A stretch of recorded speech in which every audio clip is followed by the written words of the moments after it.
안녕하세요. 사회문제론 다섯 번째 시간, 아동 문제와 청소년 문제, 사회복지에 대해서 다루겠습니다.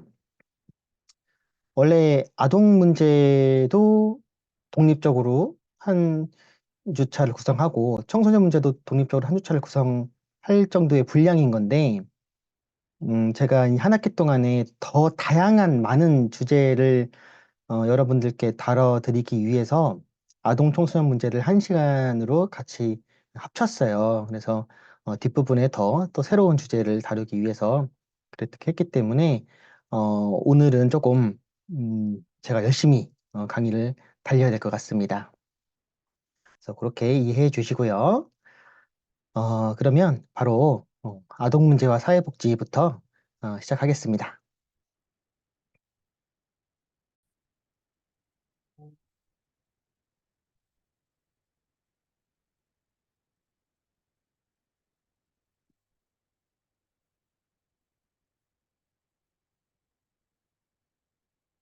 네, 오늘 제가 이제 준비한 영화는 아동학대를 다룬 영화들 중에 이제 어린 의뢰인입니다. 어린 의뢰인. 어린 의뢰인은 2019년에 개봉을 했는데요. 우리가 2013년 8월에 경상북도 칠곡군에서 계모가 의붓딸을 살해한 사건, 소위 칠곡 아동학대 사망 사건, 옛날에는 칠곡 계모 사건이라고도 불렸는데, 이 계모라는 어원을 쓰니까, 이제, 계모가 다 나쁜 것이냐라는, 나쁜 사람이냐라는 어떤 좀 부정적 인식을 줄 수 있다는 우려가 좀 돼서, 계모라는 표현이 이제 삭제됐습니다. 칠곡 아동학대 사망 사건, 이 실화를 바탕으로 만든 영화입니다. 그래서 영화의 간단한 줄거리는, 여기서 이제 이동희 배우가 정엽이라는 변호사 역할을 맡았고요. 어, 뭐, 사회복지관에서 이렇게 일을 하게 되면서, 주변에 묵어나고 본인의 성공에만 좀 관심이 있었는데, 그에게 다빈이랑 민준이, 이 남매가 자주 찾아와서, 이렇게 정이 들어가는 그런 내용이 좀 나오고, 그러던 중에 어, 누나 10살 소녀 다빈이가 7살 남동생 민준이를 죽였다라는 충격적인 그런 사건, 경찰서에서 자백한 그런 내용을 듣고 정엽이 이제 기존에 조금 높은 대형 로펌 자리를 포기하고 내려와서 그 사건의 진실을 파헤치고 요 10살 소녀 다빈이를 지키고자 하는 그런 이제 내용들이 나오는 이제 그런 영화입니다. 우리가 이제 지금까지 이제 영화를 가지고 이렇게 사회 문제를 같이 주제를 다뤄왔던 것처럼, 어, 우리 여러분들도 지금 잠시 잠깐 또 이 강의를 멈추시고 이 영화에 대해서 감상을 하고 오셔서 다시 강의를 진행하는 것으로 하겠습니다. 그러면 영화 보시고, 영화는 뭐 실제 영화를 다 보셔도 너무 좋고, 아니면은 유튜브에 리뷰 10분 이상쯤 되는 그런 리뷰를 찾아서 보시고 오시면 되겠습니다. 그럼 잠시 후에 뵙겠습니다.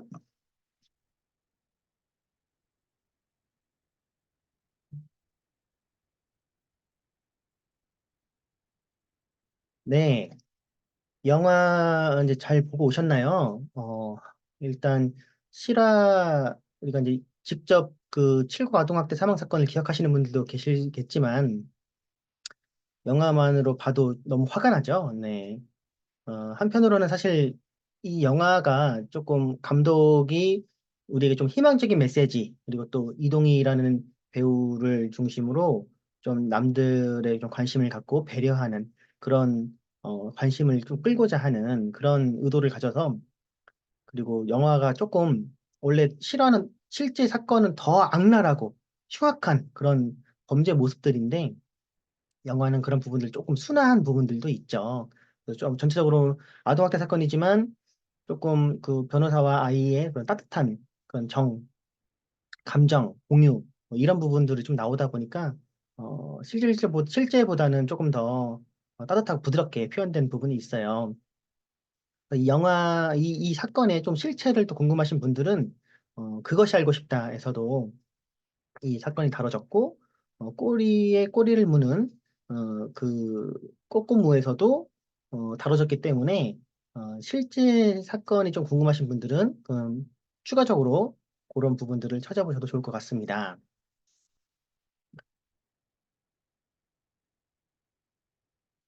자, 아동 정책은 아이들의 피를 먹고 자란다 라는 말이 있어요. 꼭 아이들이 이렇게 죽어 나가야만 어른들이 아이들의 안전이나 복지에 관심을 가지고 이렇게 정책이 발전해 나간다. 그런 슬픈 이야기입니다. 우리가 주요한 아동학대 사건들을 좀 살펴보도록 하겠습니다.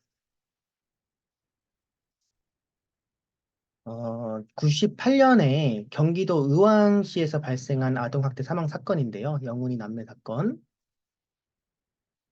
같은 해 4월 27일에 SBS 추적 사건과 사람들에서 이 사건을 다루면서 대한민국에서 아동학대가 사회적인 문제로 떠오르기 시작했습니다. 드디어. 그, 이웃이 SBS에 제보를 한 거였어요. 98년 당시 이제 그 친부와 계모는 30대였고, 서영은이 아동이 5살, 5세였습니다. 그런데, 상습적으로 학대를 해왔고, 당시 7세였던 서영은의 누나를 결국 살해해서 집 앞마당에 암매장을 한 거였죠. 너무나 끔찍한 사건이 발생했는데요. 죽은 누나의 시신을 부검했을 때 위에 외에는 아무것도 없었다고 해요. 그만큼 식사를 못했고 굶겼다는 얘기죠. 우리 서영은 군도 무려 2주가량을 굶었다고 합니다. 위액이 거의 남아있지 않았을 정도라고 해요.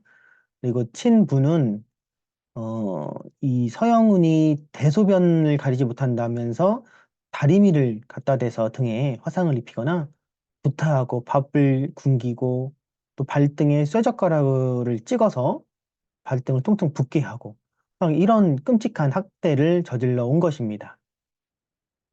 최종 판결로는 어, 그 친부 서모 씨랑 계모 정모 씨는 살인, 사체 은닉, 아동복지법 위반 혐의가 인정이 돼요. 그래서 1심에서는 무기징역이 선고됐지만 결국 2심에서는 징역 15년으로 감형이 됩니다.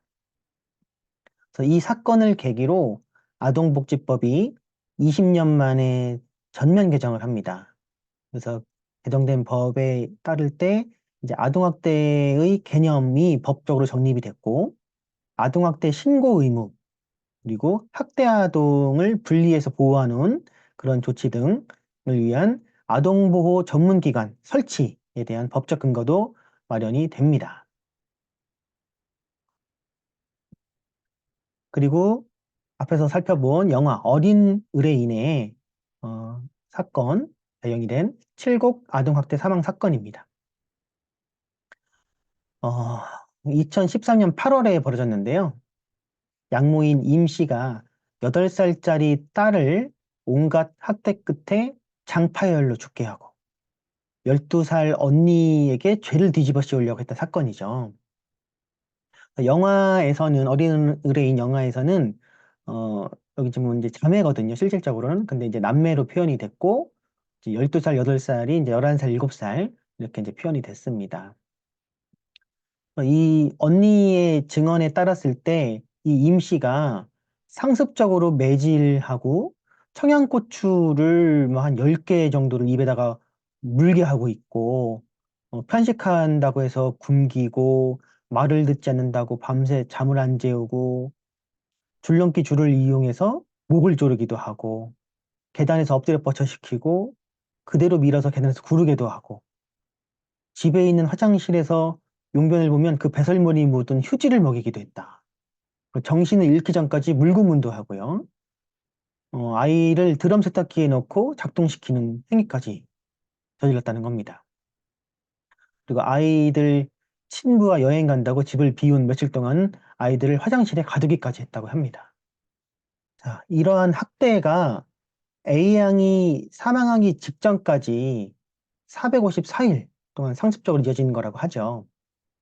최종 판결은 상해치사죄로 계모 임 씨는 징역 15년, 친아버지는 징역 4년. 그래서 당시 너무 약한 처벌이다라고 사회에 공분을 샀던 그런 사건입니다. 당시 법리가 그럴 수밖에 없었다고들 하는데 여러 좀 비판도 있었죠. 그 검사가 살인죄로 기소를 해야 되는데 이제 상해치사죄로 기소를 한 것이 문제다. 이제 이런 얘기도 있습니다. 그리고 울산 서현이 사건. 2013년에 10월 24일 울산에서 이 아이 아빠랑 불륜으로 동거하던 여자가 동거남의 딸인 이서연 양을 폭행해서 죽게 만든 사건입니다. 당시 서연이는 인천으로 이제 집 이사를 가기로 했다고 해요. 이사 가기 전에 마지막으로 친구들과 소풍에 참여하고 싶어 했는데 갑자기 소풍 당일날 그 동거녀 박모 씨가 소풍을 보내주지 않았다고 해요. 그래서 그 서연이가 소풍을 좀 보내달라고 친구들 너무 보고 싶으니까 그렇게 이제 부탁을 하니까 이제 사정없이 폭행을 했다라고 합니다. 이때 갈비뼈 24개 중에 무려 16개가 부러지는 치명상을 입었고 이 부러진 갈비뼈에 폐가 찔려서 숨을 못 쉬어서 숨을 거뒀다고 하죠. 이때 판결이 징역 4년이 나왔어요. 최종 판결이. 이제 2014년, 이 두 사건을 계기로 2014년에 아동복지법이 또 개정이 됩니다. 아동학대 범죄의 처벌 등에 관한 특례법이 마련이 됐고요. 아동학대에 대한 처벌이 강화됐습니다. 그래서 아동학대 사망 시의 살인죄 적용으로 최대 무기징역까지 처벌이 가능하도록 됐고, 주변인들의 신고 의무 강화된 거, 그리고 정부와 지자체가 아동학대 사건에 조기 개입할 수 있는 법적인 근거가 마련됐습니다. 그래서 이렇게 아이들의 피를 먹고 이런 아동복지, 아동학대 관련 그런 정책들이, 법령들이 마련되는 것입니다. 이후에 이제 또 이렇게 이제 법령이 마련이 됐다고 해서 그러면 아동학대가 벌어지지 않느냐? 그게 아니죠. 나중에 이제 현황에서도 설명을 드리겠지만 아동학대는 계속 증가하고 있는 겁니다.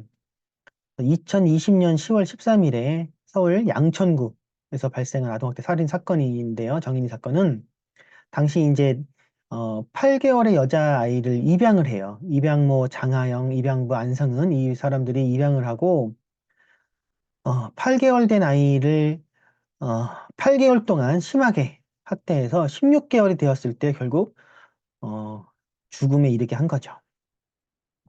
그래서 아이가 이것도 이제 그것이 알고 싶다에 사실 보도가 됐던 부분인데 입양 전, 입양 후에 아이가 이렇게 지금 부러져가지고 깁스하고 있는 거거든요. 이렇게 쇄골이 부러져서 깁스도 하고 있고 이 멍의 흔적들 그 당시에 또 EBS 프로그램에 또 임양부가 좋은 모습으로 출연했다고 해요. 근데 여기도 멍들어 있죠. 아이 표정도 사실 별로 안 좋고 그런 모습들의 학대가 또 발생을 합니다. 그래서 당시 이제 10월 13일에 밥을 먹지 않는다는 이유로 학대를 당했다. 그래서 심정지사가 왔고 국립과학수사원에서 부검한 결과 췌장이 절단되었다. 후두부와 쇄골, 대퇴골이 골절되었다라고 합니다. 근데 이 췌장이 절단되려면 배가 척추에 닿을 정도로 납작하게 눌려야지만 가능하다고 합니다. 그리고 응급의학과 전문의가 봤을 때 분명히 정인이는 사망 전날에도 극심한 복통, 메스꺼움으로 인해서 음식물 섭취가 매우 고통스러웠을 것이다라고도 얘기를 해요.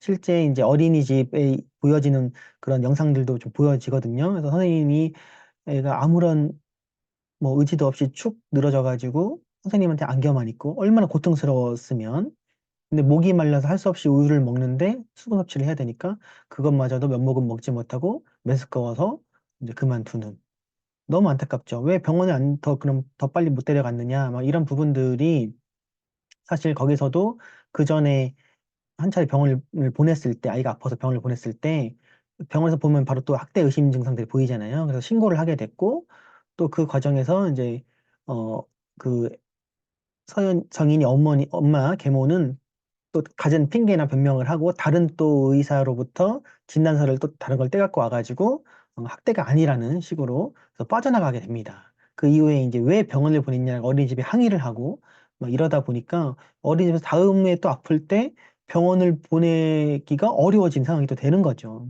그러니까 그런 일들이 계속 반복됐고 우리가 여러 가지 이 정인이를 살릴 수 있는 여러 가지 세 번, 최소 세 번의 기회가 있었는데도 그걸 못 살리고 이렇게 사망에 이르게 했다라는 안타까운 사건입니다.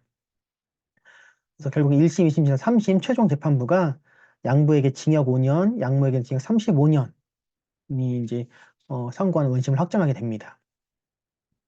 3회 의심 신고가 들어왔는데도 제대로 된 조사를 하지 않고 무혐의로 일축한 양천경찰서 부실한 대응. 결국 경찰서장은 이제 보직 해임 당하죠. 그러고 입양 후에 이제 사후관리, 홀트아동복지회가 이제 그런 입양 담당하는 기관인데 사후관리가 좀 부실했던 거 아니냐 이제 이런 비판들을 또 받게 되는 겁니다.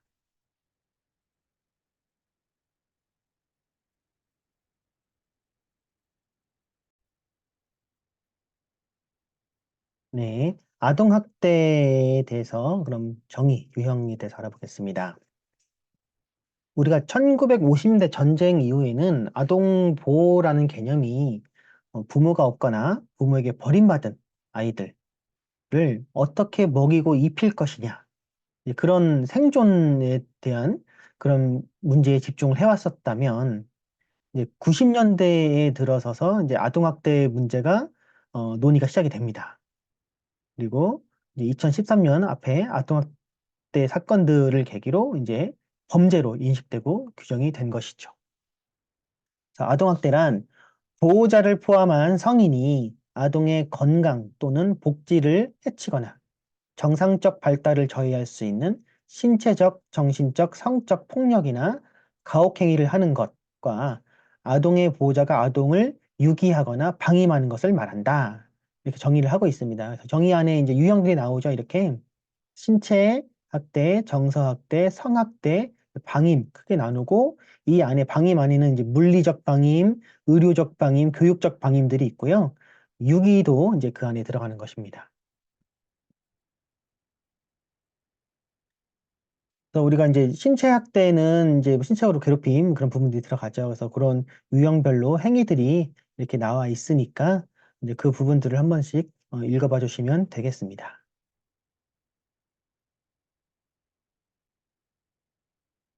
그럼 아동학대는 얼마나 발생하고 있는가 현황을 보면서 이해를 해보겠습니다.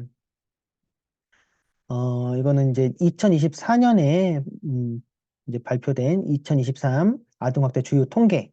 주요 통계들은 이제 전년도에 이렇게 대규모로 실태 조사를 하고 이제 그 자료들을 정리해서 보통 다음 년도에 이제 발간이 되죠.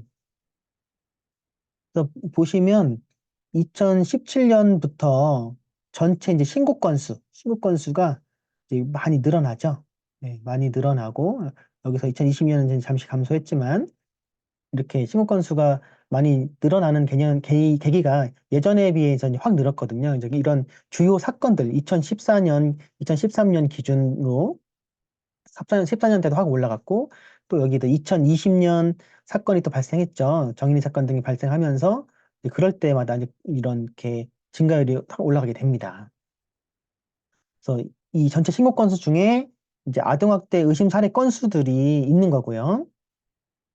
이제 그 중에 학대 판단 건수, 이게 최종적으로 이제 학대라고 판단된 것들의 이제 수치입니다. 그래서 이렇게 이 해가 매해 시간이 갈수록 조금 증가 추세에 있다. 네, 그런 추세라고 보시면 되겠습니다.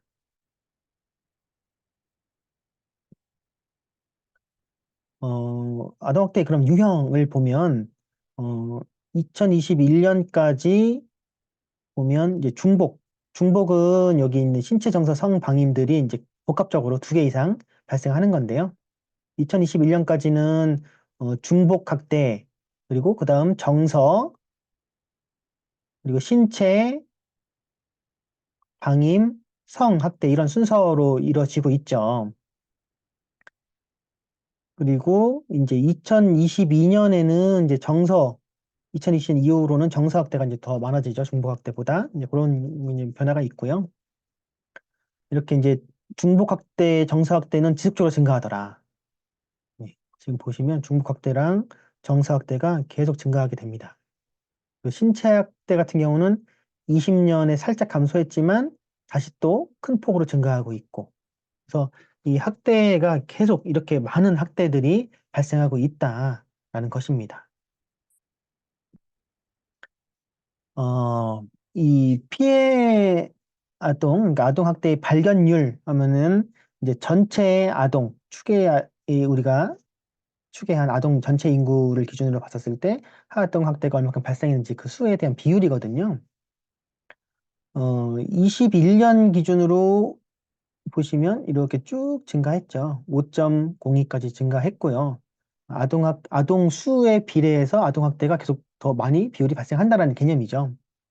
했다가 이제 그 이후로는 조금 감소를 했습니다. 약간 감소했지 예전보다는 높죠. 2018년보다는 높습니다. 그 재학대 건수도 만만치 않습니다. 이렇게 재학대 건수도 상당히 높은 비율을 차지하고 있죠. 최근 들어는 더 높아진 상태인 거고요.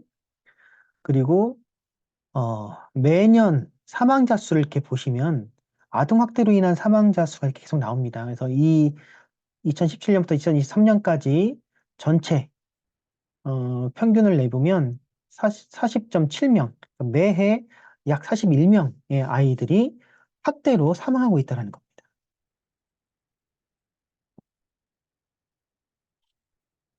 아동학대 행위자를 보면 이제 보통 부모가 아무래도 가장 많죠. 부모의 학대, 지금 2023년 기준으로 봤었을 때 이제 부모가 85.9%를 차지하고 있고요. 그리고 대리 양육자가 7.7%, 기타 합쳐서 3.5%, 그리고 친인척이 3% 정도 순입니다. 그래서 19년, 22년은 좀 다르지만 전체적으로 친인척과 대리 양육자에 의한 아동학대 사례는 좀 감소하지만 부모에 의한 학대는 비율이 점점 증가하고 있죠. 그런 걸 알 수가 있고요. 피해 아동 및 학대 행위자의 인구 사회학적인 특성을 보면 성별로는 이제 남아나 여아가 이렇게 차이가 없습니다. 성별 차이는 없고 연령은 여기서 보면은 이제 13세에서 15세가 가장 많죠. 연령에서는 제일 많이 발생을 하고 있고 다음이 10에서 12세 그리고 7에서 8세 이런 순서로 발생을 많이 하고 있습니다. 학대 행위자 같은 경우에는 남성이 여성보다 좀 더 많죠. 17.4%포인트가 더 많고요. 학대 행위자 연령을 보면 40대가 가장 많고요. 다음으로 30대, 50대 이런 순서입니다. 피해 아동의 보호 조치를 보면 이제 보호 조치 유형들은 원가정 보호, 분리 보호, 기타로 구분을 하고 있어요. 원가정 보호가 90.2%로 압도적으로 많죠. 그래서 분리 보호되는 비율이 9.3% 정도입니다.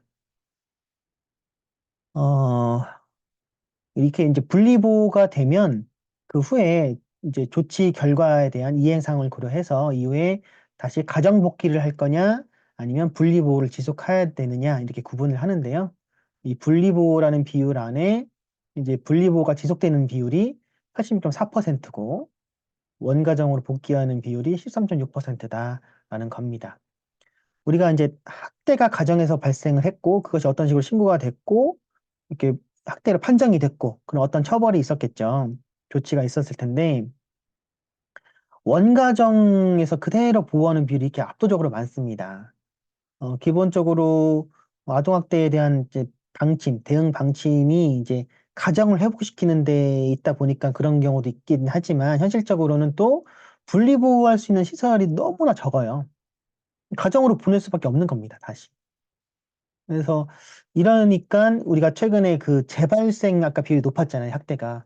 부모 입장에서 학대를 했는데 그게 신고가 들어가서 처벌을 받아서 조치를 받았고 다시 또 가정으로 아이가 돌아왔어요. 그 아이가 그러면은 좀 미운 감정이 있겠죠. 아무래도 또 제약대가 또 발생하는 부분들이 있겠죠.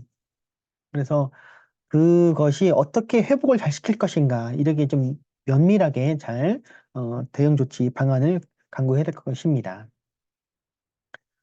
분리보호된 피해 아동의 경우 그럼 어느 장소에 최초 보호를 하느냐라고 봤을 때 시설 입소가 82% 가장 많고요.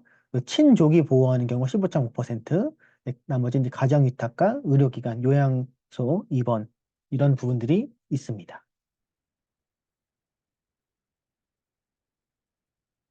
학대 행위자들은 어떻게 조치를 했느냐를 살펴보면 고소 고발 등 사건 처리를 한 조치를 보면 우리가 전체 44.6%, 지금 2023년에 전체 아동학대가 25,739건 중에 이 44.6%에 해당하는 11,469건이 이제 사건 처리 조치가 된 거고요. 이제 그 중에서 고소고발 등 수사가 진행되는 경우가 87.1%, 수사는 미진행했지만 아동학대 처벌법에 따라서 처분을 했다라는 것이 이제 13% 정도 차지하고 있습니다. 고소고발이 진행된 사건 중에 법원 판결까지 다 받은 사례는 17.9%다. 그 정도가 되겠습니다. 그만큼 오래 걸리고 쉽지 않다라는 부분인 거죠. 그러면 피해 아동이 어떻게 이제 우리가 서비스 제공을 하느냐를 살펴보면, 이제 상담, 이제 피해 아동의 경우는 후유증을 극복해야 되고, 학대 행위자는 재학대를 하지 않도록 방지를 해야 되고, 피해 아동의 가족은 이제 가족 기능을 강화하기 위해서 그렇게 피해 아동, 학대 행위자, 피해 아동의 또 가족을 대상으로 다양한 서비스를 제공을 하고 있는 것입니다. 여기서 보면 상담에서부터 의료 지원, 심리 치료 지원, 가족 기능 강화, 학습 및 보호 지원, 사건 처리 지원, 행위자 수탁 프로그램, 피해 아동 수탁 프로그램, 기타로 구분을 하고 있어요. 그래서 이제 뭐 그 아동과 행위자, 아동, 행위자, 그리고 부모 및 가족, 그 행위자를 제외한 나머지 가족을 말하는 거죠. 그래서 가장 많이 이루어지는 것이 아무래도 상담이 되겠습니다. 그리고 이제 가족 기능 강화, 그런 서비스들이 좀 진행이 되고요. 자, 이렇게 진행되고 있는데 그것이 뭐 완벽하지 않다라는 그런 현실도 한계가 있겠죠. 자, 아동학대 개입의 절차를 살펴보면 이런 아동학대 조사는 경찰과 아동학대 전담 공무원이 동행 출동을 하여 진행이 됩니다. 아동학대 전담 공무원의 권한이 많이 없기 때문에 경찰을 대동하지 않으면 할 수 있는 것이 없다. 영화나 그런 부분에서는 좀 보셨죠? 진행이 되는데 조사 내 이런 이제 조사 진행해서 조사 내용을 바탕으로 사례결정위원회가 아동에 대한 보호 조치를 판단하게 됐고요. 아동보호 전문기관은 이런 통보받은 보호 계획에 따라서 이제 사례관리 절차를 밟게 되는 겁니다. 그래서 아동학대 조사 같은 경우는 이제 신고 접수가 되면 조사가 진행이 되고 사례 판단을 해서 판단이 되면 피해 아동 보호계획 수립 및 조치를 진행하는 거고요. 사례관리는 초기에 면접 보고 계획 수립하고 개입을 하고 사례 점검을 하고 종결, 그 종결 전에 모니터링, 그리고 그런 사례 종결 그런 부분들을 하게 되는 겁니다.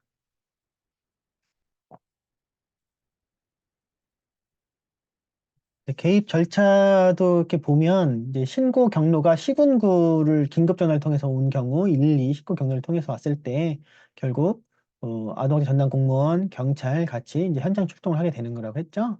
피해 아동의 경우 이렇게 이제 응급 조치를 할 것이냐, 그리고 우리가 법률이 개정이 다 시군구가 이제 초기 개입을 할 수 있다고 그랬죠. 그래서 피해 아동, 법정 대리인, 변호사, 그리고 도지사, 시군구청장에 의해서 피해 아동 보호명령 청구를 하게 되고, 또는 가정법원에서 피해 아동 보호 명령도 하고, 임시보호 명령 이런 것들이 진행이 되는 거고요.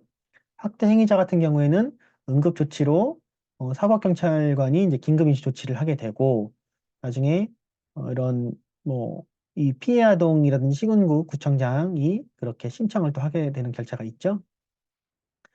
그래서 검사나 사법경찰관 통해서 임시조치를 결정하게 되는 그런 단계들이 진행이 됩니다. 그래서 이것이 이제 경찰로 넘어오면 수사가 또 진행이 되고 검사에 의해서 또 결정적인 조사가 진행이 되고 이러이런 법원 절차에 의해서 이렇게 보호 처분이나 이런 부분들이 진행이 되게 되었습니다.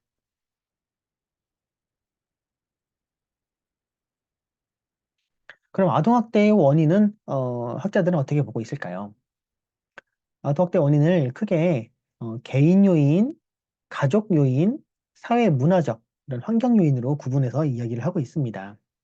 그래서 행위자 자체에 어떤 성격적인, 기질적인 요인이 있다라는 것, 그리고 또 알코올 및 약물 남용에 대한 부분들, 그리고 그 행위자가 학대 및 가정폭력을 경험했던 그런 경험들, 그리고 행위자의 양육 태도나 방법이 부족하고 미흡하고 그런 부분, 스트레스를 받는 그런 부분들, 정신건강, 신체 질환 이런 부분들이 개인 요인으로 영향을 미친다고 하죠. 가족 요인으로서는 구조적 특성에서는 경제 요인, 경제적으로 어려우면 여러 가지 또 제한사항이 많아지면서 문제가 생긴다라는 그런 부분인 거고요. 가족의 형태, 가족 형태가 뭐 그 한부모 가정일 때 조금 더 아동학대가 많이 일어나더라. 이제 이런 통계적인 내용이 또 보고가 되는 경우도 있습니다. 기능적인 특성에서는 부부 불화, 갈등적 가족 분위기 이런 부분들이 영향을 미친다고 하고요. 사회 문화적인 요인들을 보면 체벌에 대한 지지도, 얼마큼 체벌이 조금 허용되는 사회 문화적인 문화가 있느냐. 우리가 유교적인 그런 부분을 하면서 어느 정도 뭐 사랑애매 이런 개념에 대해서 체벌을 조금 더 완화해서 보는 경향이 있죠. 그러면 학대가 더 많이 발생한다는 거고요. 사회 자원의 결핍, 그 사회적인 지지망의 결여 이런 부분들이 아동학대의 원인으로 손꼽고 있습니다. 그래서 아까 가족 형태에서도 한부모 그런 얘기를 했는데요. 사실 한부모 가정이 다 나쁜 거 아니죠. 충분히 잘 기르고 가르치고 이제 하라고 있는 부분들이 있는데 혼자 이 육아 양육이 엄청 힘들고 스트레스 받는 부분인 건 아시잖아요. 그러니까 혼자 감당하려면 어려운 부분들이 많다. 혼자 감당하다 보니 그런 부분들이 어렵더라. 이제 이런 차원이기 때문에 또 한부모 가정을 또 어떻게 또 서포트할 것이냐 이런 부분도 이제 주요 정책 현안 중에 하나입니다. 아동학대의 이제 대응 방안을 보면 이 교과서에서는 아동학대 예방을 위한 다양한 방안을 고려해야 된다라는 걸로 해서 취약 가정의 사전 스크리닝 하는 그런 부분들. 여러 가지 이제 우리가 뭐 개인 요인, 가정 요인, 사회 요인을 봤으니까 그런 요인들을 뽑았을 때 어떤 가구에서 그렇게 아동학대가 발생할 수 있는 그런 취약 부분이 있다. 이런 부분들을 조금 스크리닝 해내자라는 그런 내용들인 거죠. 그리고 사회복지적인 개입을 빨리 해서 그런 취약가정의 사회복지적 개입을 통해서 가족복지를 강화하자라는 내용이고요. 아동보호와 양육에 대한 부모교육의 현실화. 우리가 잘 몰라서 아이들의 특성을 잘 이해하지 못하기 때문에 소통이 안 되고 스트레스를 더 받고 뭐 이렇게 학대가 진행되는 그런 부분들도 있어서 아동에 대해서, 양육에 대해서 부모 교육을 잘 해야 하는 그런 부분들도 있습니다. 근데 실제 현장에서 부모 교육을 진행을 하면 부모 교육은 좋은 거 정말 많거든요. 기회도 많고. 그런데 부모 교육도 사실은 뭐 여유가 있는 사람들이 더 들으러 갈 수 있고 하루하루 근근히 살아가기 힘들면은 들어갈 여유가 없을 거잖아요. 그리고 관심을 가지고 부모 교육을 받으러 오는 사람들은 이미 잘하고 있는 부분, 관심과 애정을 많이 하고 있는 부분들이 많기 때문에 오히려 정말 필요한 분들이 부모 교육을 받으러 오지 못하는 그런 게 또 현장의 문제점이라고도 합니다. 전담 인력 및 보호 쉼터를 확충해야 한다는 부분. 원래 이제 규정상으로는 아동학대 전담 공무원이 신고 접수 50건당 1명으로 이렇게 돼 있는데 또 불구하고 우리가 그 신고 학대 건수가 어마어마하게 많이 일어나잖아요. 그만큼 전담 공무원이 많이 배치가 되면 좋겠지만 현실적으로 못 하고 있겠죠. 예산의 문제라든지 여러 가지 문제가 있을 텐데 그거를 충족시켜야 된다라는 부분인 거고요. 그러니까 인원을 늘려야 된다는 거죠, 기본적으로. 전담 인력을. 그리고 학대 피해 아동의 보호 쉼터가 너무 부족해서 정말 빨리 분리를 해야 되는데 보호 쉼터에 자리가 없기 때문에 다시 원가정으로 갈 수밖에 없는 이런 안타까운 이제 일도 벌어지기 때문에 보호 쉼터를 많이 확충을 해야 된다라는 부분입니다. 그리고 보호 쉼터가 좀 충분치 않기 때문에 이런 성별, 연령, 장애 유무 등 특성을 고려하지 못하고 운영되는 것이 많은데 이 보호 쉼터가 충분히 많이 확충이 되면 이런 특성들, 아동의 특성을 고려한 운영이 가능해지겠죠. 그리고 사후 관리를 강화해야 된다.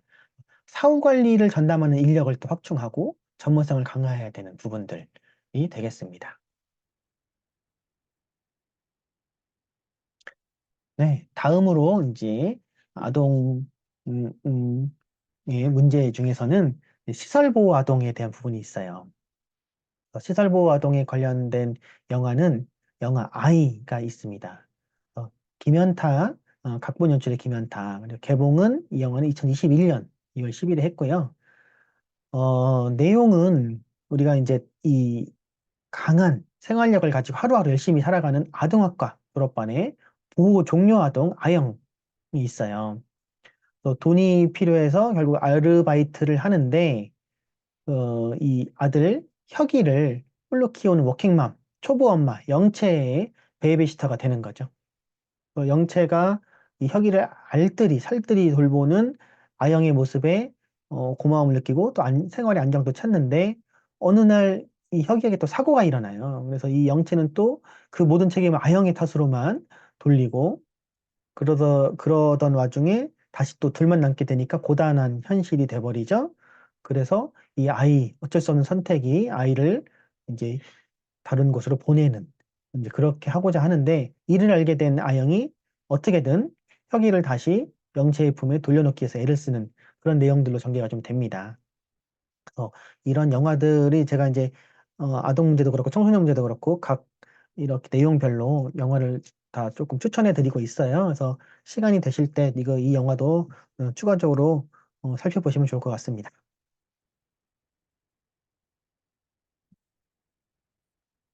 자, 이건 이제 한 뉴스 기사인데요. 보육원 출신 이딴 비극 너무 힘들다. 절규를 왜 놓쳤냐. 이 내용들을 보면 생활고, 외로움 등의 그런 호소를 하는 보육원 출신의 청년들이 지금 잇따라 자살하는 사건들이 발생합니다. 자립 준비 청년이라고 하는데요. 경제적, 정서적 지원들이 모두 필요한 상황인 거죠. 정부의 대책은 사실 정착금이나 자립수당 인상 등 현금 위주의 정책들 위주로 진행이 되고 있는데, 그것만으로는 이제 부족하니까 더 종합적인 지원을 마련해야겠죠. 실질적으로 이제 매년 이 자립준비 청년들, 우리가 과거 이제 용어는 보호 종료 아동이라고 했는데, 이제 자립준비 청년이라고 이제 용어들이 바뀌고 있어요. 그래서 매년 2,500명씩 생기고 있습니다. 그런데 이제 2,500명을 지원해주기 위한 멘토 제도가 있는데, 멘토 제도로는 모집을 해도 모집 인원이 다 차지도 않고, 70여 명 정도 구하는데, 이제 그쳤다. 이제 그런 내용도 나오고요. 이 보육원 출신 아이들, 아동, 이제 청년들이, 준비되지 않은 상태로 이제 사회에 나오게 되는 겁니다. 그래서 그러다 보니까 각종 사회적인 위험에 노출될 수밖에 없겠죠. 실제로 생활고, 외로움, 그런 사회적인 네트워크 부족, 사회 적응의 어려움 등을 겪고 있습니다. 정착지원금을 보면, 당시 이제 여기 지금 2022년 기준으로 봤을 때는 지자체에서 500만 원에서 700만 원 정도가량 지원이 됐던 거예요. 근데 우리가 아무런 뭐 없이 이런 정착지원금 500만 원, 700만 원 가지고 사회에 탁 나갔을 때 생활을 해 나가기가 어떨까요? 이게 충분할까요? 그리고 당시 수당은 이제 정부가 3년 동안 월 35만 원을 지급한다 하고 있는 실정이었습니다. 이런 부분들도 이제 부족하다라고 이제 한 번 더 이슈가 되면서 이제 천만 원 이상 권고로 상향이 되고 지금 월 50만 원씩 5년 동안 지원해 주는 걸로 상향은 됐지만 여전히 이것이 이제 자립하기에 충분할까? 라는 그런 부분도 고민해 볼 필요가 있습니다. 그래서 자립준비 청년들에 대한 실태조사를 보면 낮은 삶의 만족도, 높은 자살 생각이 보여집니다. 그래서 현실은 인력과 기관이 부족합니다. 전담 인력 한 명이 108명 이상을 관리하고 있는 건데 너무 어렵겠죠?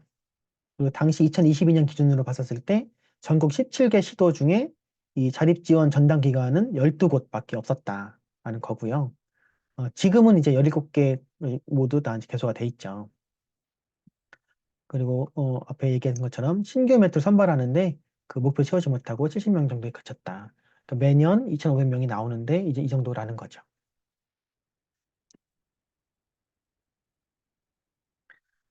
그러면 이제 시설 보호 아동 우리가 이제 이슈가 되고 있는 이제 그런 부분에 대해 살펴보도록 하겠습니다. 시설 보호 서비스라는 것이 무엇이냐를 보면 18세 미만의 아동이 속해 있는 친가정의 기능 상실 및 해체에 따라 일시적 혹은 영구적으로 아동에게 생활할 수 있는 공간을 제공하여 건전한 사회인으로 성장 및 발달시키는 것을 목적으로 하는 아동복지 서비스라고 보시면 되겠습니다. 그래서 이 시설보호 서비스에 대한 의미를 이렇게 이제 분석을 하고 있는데요.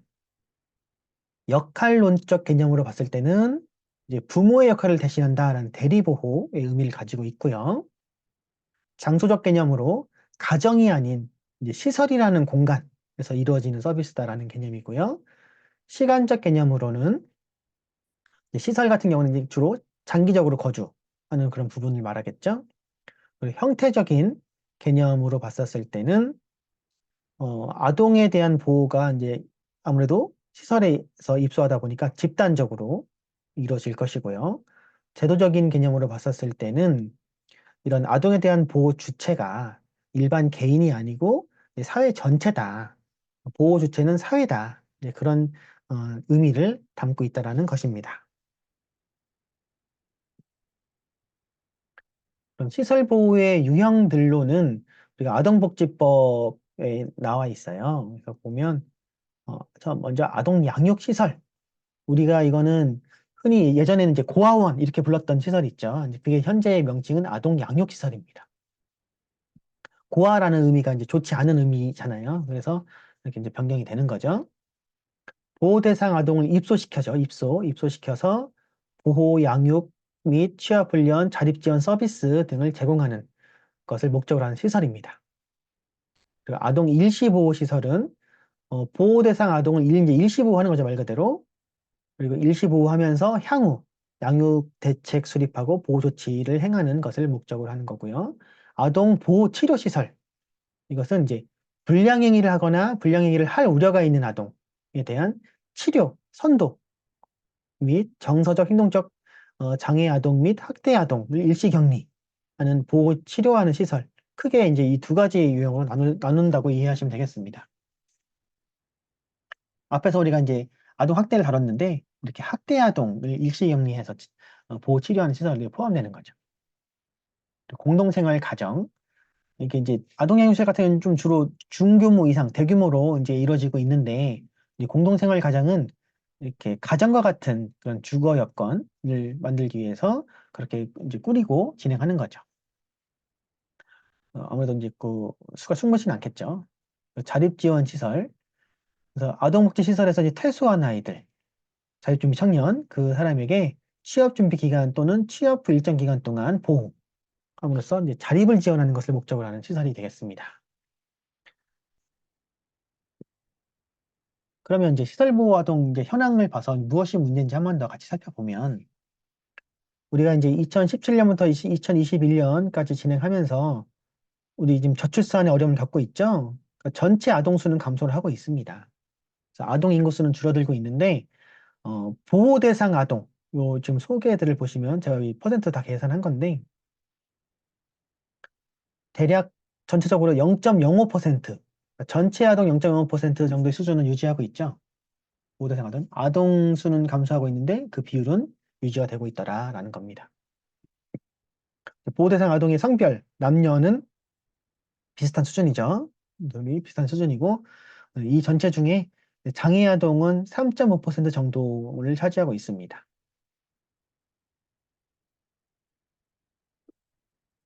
이제 보호 대상 아동의 발생 현황을 보면 이렇게 보면 학대가 비율이 제일 많죠. 학대. 그리고 미혼모, 혼외자 다음으로 두 번째로 좀 높게 되고 그리고 비행, 가출, 불황 비율, 부모 사망 이런 순서로 어, 발생을 하고 있습니다. 학대가 가장 많다라는 것 지금 이렇게 수치로 볼 수 있겠고요. 그런 보면 또 이 학대 비율이 어때요? 갈수록 또 증가하고 있죠. 예, 이런 거를 지금 알 수가 있습니다. 자료를 보면 이제 보호 조치의 유형을 봤었을 때는 이제 시설 입소와 가정 보호로 이제 크게 나누는데 이제 시설 입소가 이제 2021년 기준으로 봤었을 때 63.5%, 가정부가 36.5% 이렇게 진행이 되고 있습니다. 시설 입소 중에는 양육시설, 양육시설이 45.6%, 그리고 공동생활 가정 25%, 보호치료시설 12.9%, 일시보호시설 11.1% 이런 순서로 시설 입소가 진행되고 있어요. 가정보호 위탁 같은 경우는 가정위탁이 82%, 입양전 위탁 12%, 입양 6% 정도 진행이 되고 있습니다.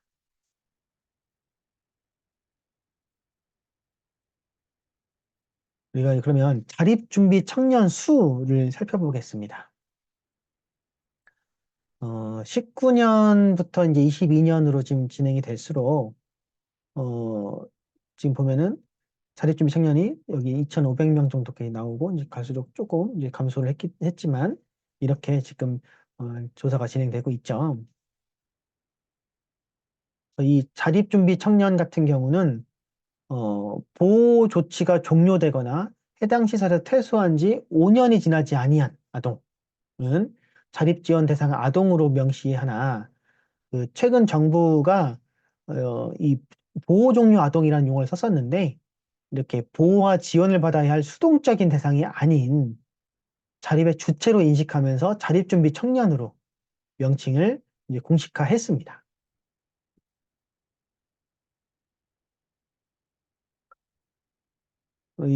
그러면 자립준비 청년의 자립 현황 살펴보면 얼만큼 자립을 하고 있는지 이 취업과 진학을 좀 살펴보면 전체적으로 이렇게 66% 이상 정도는 되죠. 이렇게 진학과 취업이 이렇게 66% 이상이 진행이 되는데, 참고로 이제 진학 비율은 이제 해가 갈수록 늘어났지만, 취업 비율은 해가 갈수록 좀 줄어들었다라는 거는 볼 수가 있죠. 비율이 볼 수가 있고.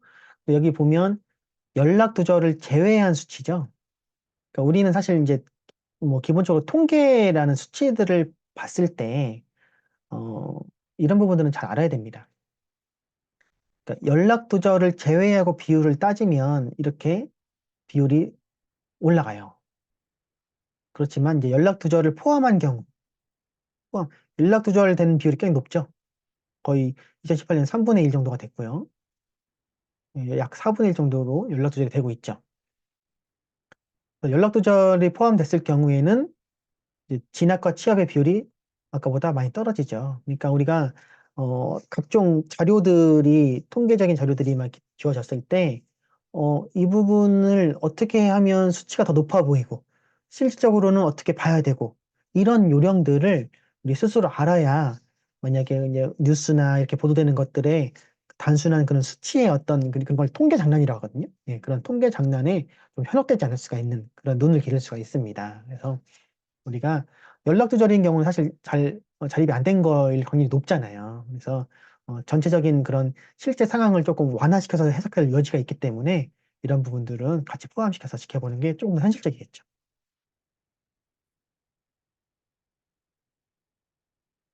자, 그러면 자립준비 청년을 대상으로 주관적으로 본인이 얼만큼 자립을 했다고 생각하느냐. 이제 이렇게 이제 설문을 한 거죠. 경제, 심리, 사회적인 부분을 나눠서 설문을 했고, 0에서 10점을 기준으로 이제 체크를 하라고 했을 때, 전체적으로 보면은 약 5점 정도로 볼 수 있겠죠. 그러니까 0에서 10점으로 봤었을 때 내 자립 수준을 본인이 판단할 때 한 5점 정도로, 이건 좀 되게 낮은 수준이거든요. 이렇게 판단을 하고 있다라는 겁니다.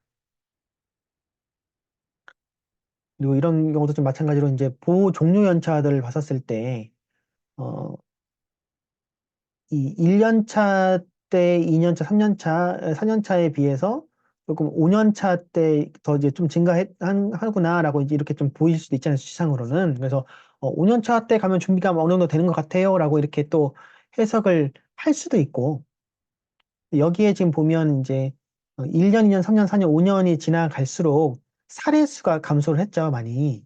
살해 수가 감소를 했다는 얘기는 어, 실질적으로 5년차 때까지 지원이 안 됐다는 과거의 자료이기 때문일 수도 있고, 아니면은 이렇게 4년, 5년차가 정도가 되면 이제 아까처럼 이제 뭐 연락 두절이 된다거나 이렇게 돼서 사례에서 빠져나가서 조사가 안 되고 이런 부분들이 있을 수 있잖아요. 네.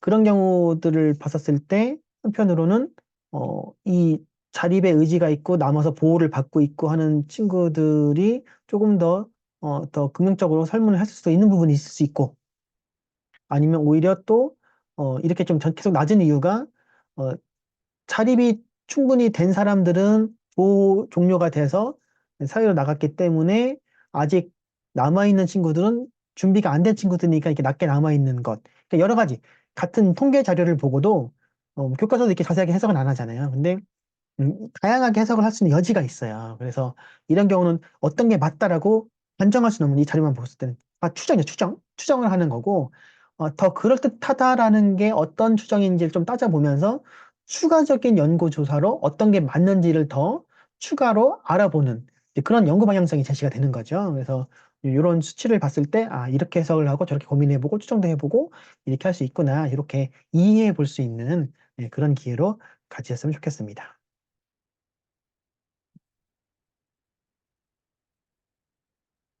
시설보 아동 현황을 보면 자살 생각이 아주 심각한 수준이죠. 이게 보면 이 조사에 참여한 사람들의 절반이 살면서 한 번이라도 자살을 생각해 본 적이 있다라고 응답을 했다라는 겁니다. 근데 이 같은 질문을요, 이 대규모 전국 조사인데요.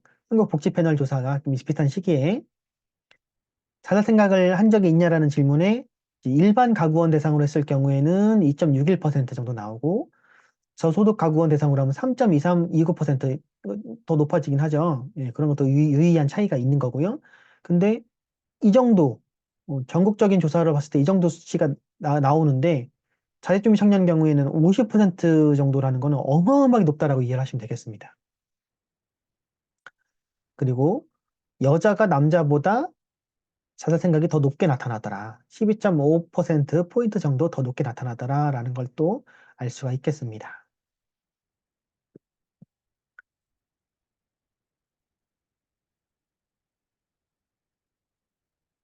그럼 이제 시설보 아동을 위한 서비스는 무엇이 있느냐를 살펴봤을 때,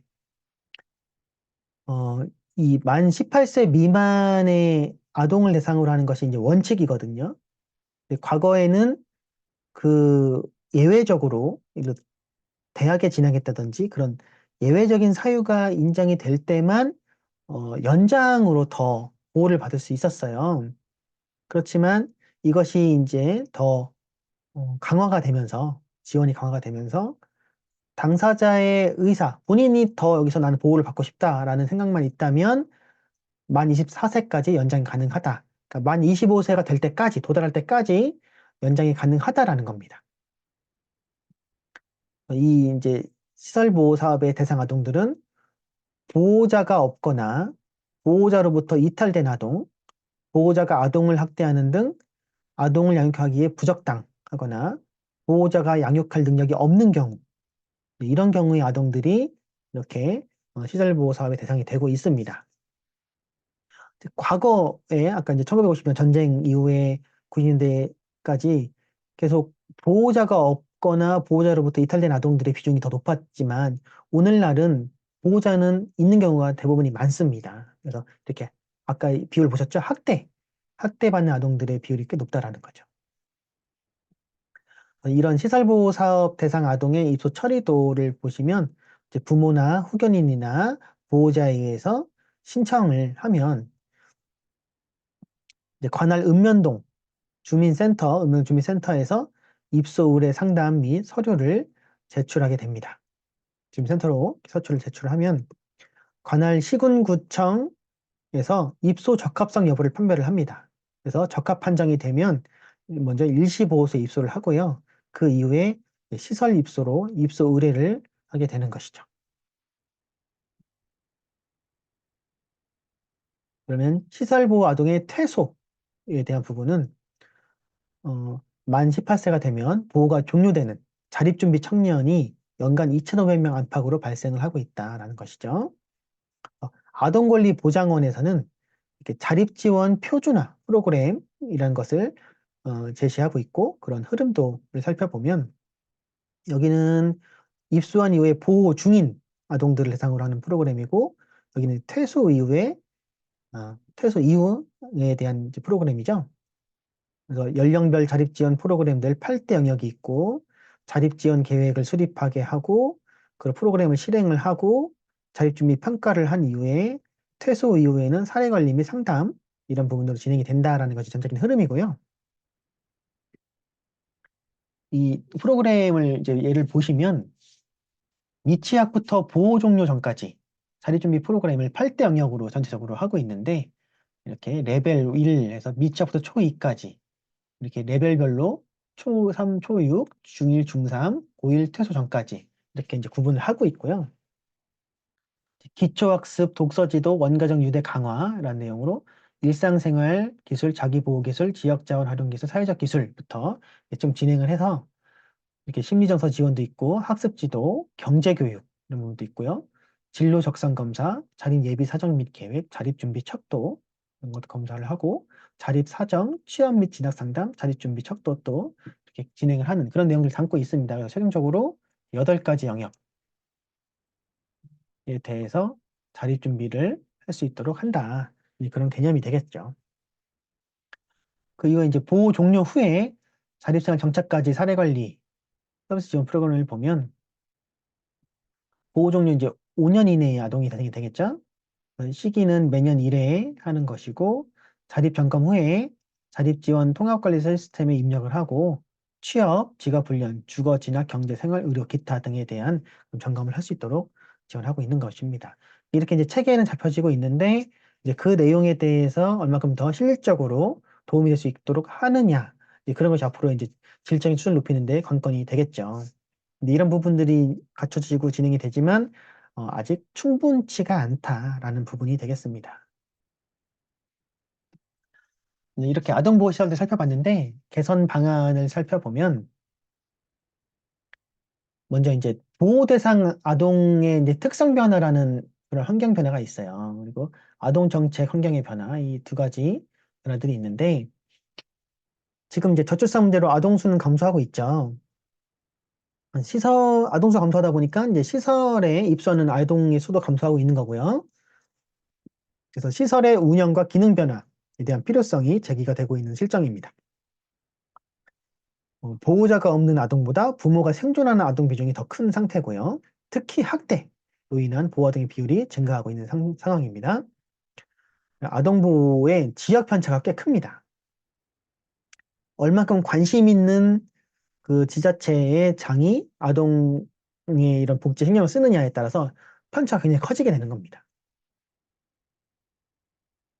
아동 정책 환경 변화를 보면 이제 아동을 이제 보호 대상이 아니라 권리의 주체로 보는 그런 시각의 변화, 그리고 그런 가치관들을 봤을 때 방향성이 시설 수용보다는 지역사회와 가정보호 중심으로 하는 것이 아이들에게 적합하다라는 전체적인 그런 변화가 있어요. 그래서 그렇지만 이제 이게 잘못되면 시설 수용이 무조건 나쁜 것처럼 또 얘기할 수도 있거든요. 근데 시설 수용이 또 필요한 경우도 많죠. 예, 그래서 시설 수용을 더 실질적으로 잘 운영할 수 있도록 또 만들어가는 그런 구축하는 그런 시스템도 중요하겠죠. 학대 피해 또는 경계성 지능 문제 등 이런 아동 특성의 그 문제점들이 변화되고 있어요. 그런 특성에 맞는 아동 양육 시설 기능의 전문화, 다양화, 개방화, 소규모화 등을 이제 유도해야 되겠다라는 그런 배경입니다. 개선 방안의 배경이고요. 그래서 개선 방안을 살펴보면 이제 이 임성은에 따르면 아동 일시 보호 시설 같은 경우는 아동 일시 보호 시설 지역 편차가 큰데 지역 편차를 최소화해야 된다. 그래서 전국으로 확대해서 설치를 해야 되고 연령대별로 세분화 하고 주택형 소규모 집중치료 일시보호 시설들을 좀 신설해야 된다라는 측면들. 학대 피해 아동 쉼터를 지금은 이제 공동생활 가정으로 이렇게 유형 분류를 하고 있는데 이제 아동 일시보호 시설로 유형 전환을 할 필요가 있다. 중규모 이상 시설형 주택형 일시보호 시설들을 상존하는 형태의 방안을 고려해야 할 필요가 있다라고 제시를 하고 있습니다. 아동양육시설의 기능 전환 방안을 보면 이제 아동양육시설의 이제 공실률이 높아지고 있잖아요. 아동 수가 줄어들고 있기 때문에. 그래서 그런 기능을 특화하는 전략을 갖춰야 된다. 단기 보호, 중장기 보호, 전문 서비스, 자립 지원 서비스 등을 세분화해서 좀 특화해야 될 필요가 있다 하는 측면이고요. 공동생활 가정 같은 경우는 앞에서 얘기했던 학대 피해 아동 쉼터를 아동 일시보호시설로 유형 변경을 하자라고 이제 제안을 하고 있고요. 개인이 운영하는 공동생활들이 있는데 개인이 따로 소규모로 운영하기 좀 어려운 부분이 있으니까 가수들을 한 개의 사무국 형태의 어떤 법인체 형태로 설립해서 이렇게 운영할 수 있도록 좀 제안을 하고 있습니다. 그리고 아동 보호 치료 시설 같은 경우는 우리가 이제 크게 이제 가형, 나형으로 이제 그 목적을 달리하는 게 있는데 우리가 이제 가형 같은 불량행위 하는 그런 어떤 아동들의 같은 경우, 그리고 불량의 우려가 있는 아동들의 같은 경우는 또 이제 시설의 정체성을 정립하고 종사자 전문성을 향상하고 장기적으로는 법무부가 관리 감독할 수 있도록 시설에 포함시키자라는 제안을 하고 있고요.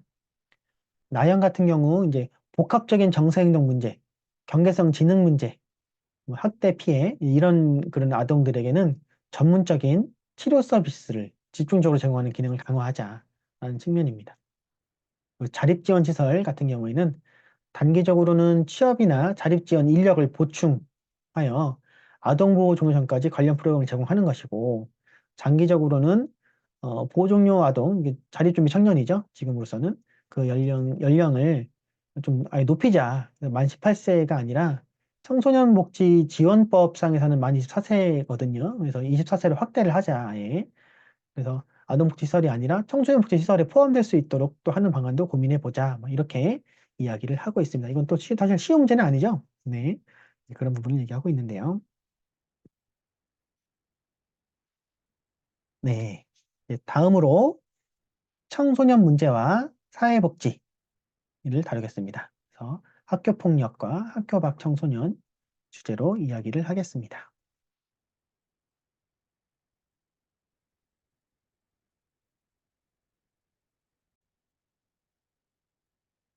이제 학교폭력에 관해서는 영화 우아한 거짓말을 추천드리겠습니다. 이한 감독이 연출을 했는데요. 개봉은 2014년에 했습니다. 어, 당시 이제 그 김여령의 소설 우아한 거짓말을 영화한 작품인데요. 이제 김희애 배우가 엄마 현숙을 연기했는데 마트에서 일을 하고 있어요. 그래서 언제나 막 쿨하고 당당한 그런 태도를 좀 보이고 그리고 이 자매 중에 언니 만지 같은 경우는 남의 일에는 관심 없고 가족 일에도 좀 무덤덤한 시크한 성격이었던 거죠. 그런 엄마랑 언니한테는 언제나 착하고 밝고 살갑던 막내 천지가 있는데 이 천지가 어느 날 갑자기 자살을 한 거예요. 그래서 그 당시 이제 가족들은 뭐 슬픔에 있고 좀 잘 우리가 회복해야겠다라고 해서 열심히 좀 살아가려고 하고 있는 와중에 우연히 이제 이 천지 언니 만지가 이 천지의 친구들을 만나서 얘기를 들어서 가족들이 모르는 숨겨진 이야기를 알게 되는 거죠. 그래서 아무 말도 없이 떠난 동생이 왜 이렇게 죽게 됐는지 그 비밀을 파헤쳐 나가는 그런 내용을 담고 있습니다. 그래서 그 내용이 학교 폭력에 대한 부분이었던 거죠. 이 영화도 시간이 되시면 이렇게 조금 감상을 하시면 좋을 것 같습니다.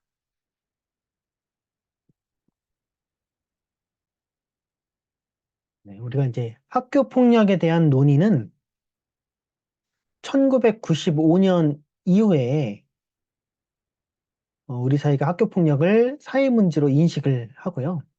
정부 차원의 접근을 시작하게 됐습니다.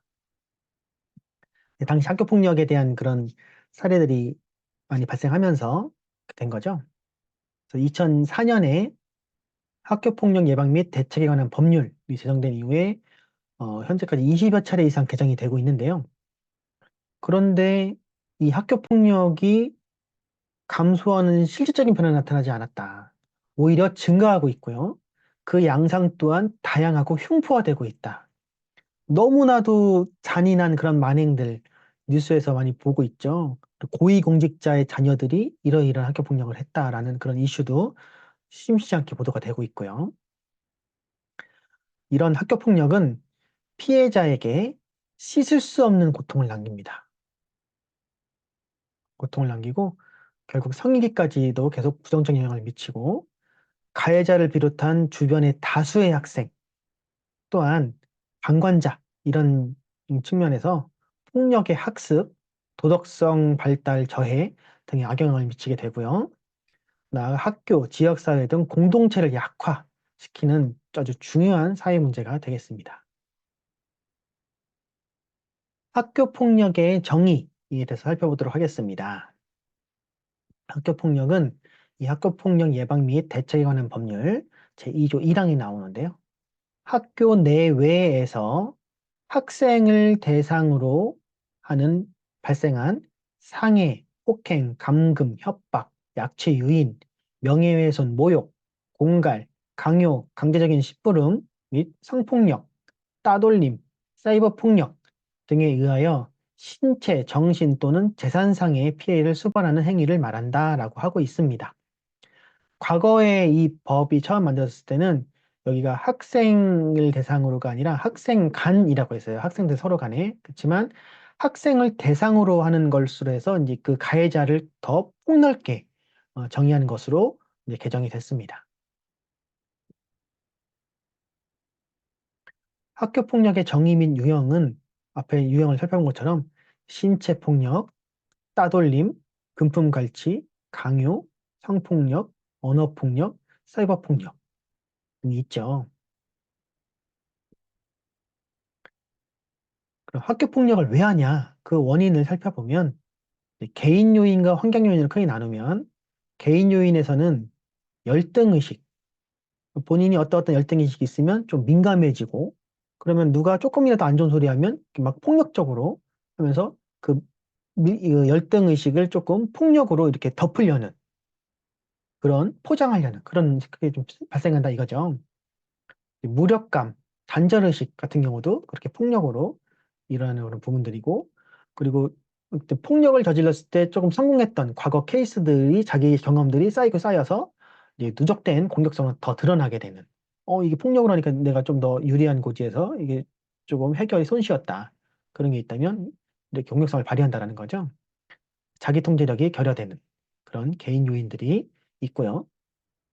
환경 요인에서는 이제 가정 요인으로 봤었을 때 이제 가정 폭력, 가정 기능의 약화, 지나친 과보, 통제 이런 부분들이 됐을 때 이제 그런 스트레스들이 그런 폭력으로 나타난다라는 측면이고요. 학교 요인으로 봤었을 때 학교들이 이제 입시 위주 교육들이 되잖아요. 그래서 경쟁적인 학교 분위기 속에서 이제 전인 교육들은 약화가 되고 있는 상황.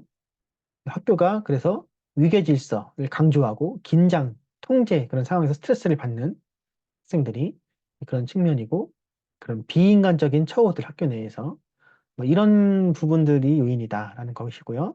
사회 문화 요인을 보면 각종 유해 환경, 술, 뭐 도박, 막 그런 여러 가지 유해 환경들, 지나친 소비 풍조를 강조했을 때 선정적이고 폭력적인 대중매체 등에 어떤 노출될 때 이런 측면들이 또 환경 요인으로 거론되고 있습니다.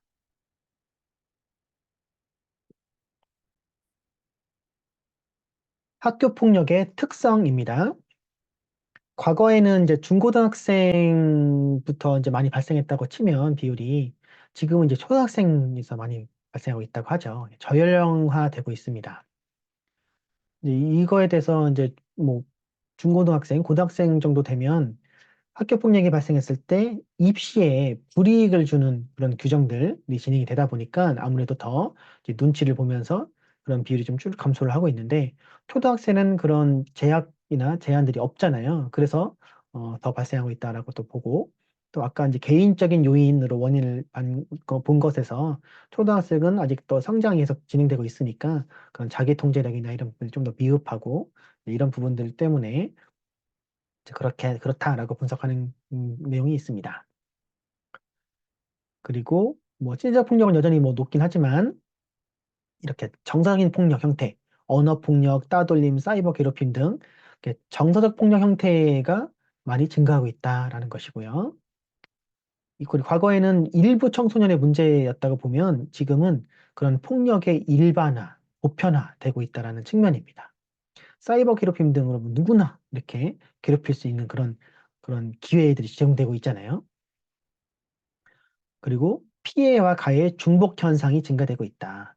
일반화 보편화되다 보니까 처음엔 피해자였는데 그 어떤 울분, 분노, 억압 이런 고통들이 쌓여서 본인이 또 기회가 되면 가해자가 되는 그런 악순환이 또 발생을 하고 있다는 측면입니다.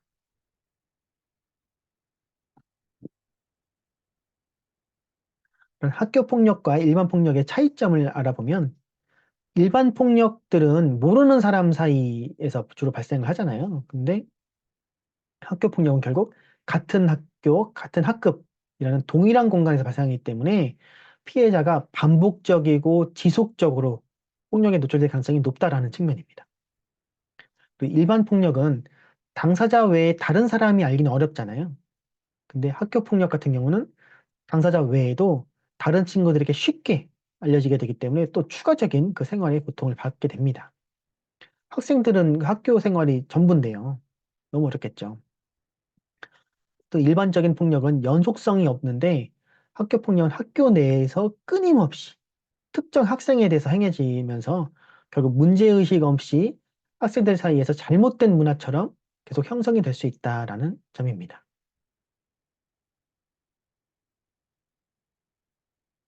학교 폭력의 실태에 대해서 알아보도록 하겠습니다.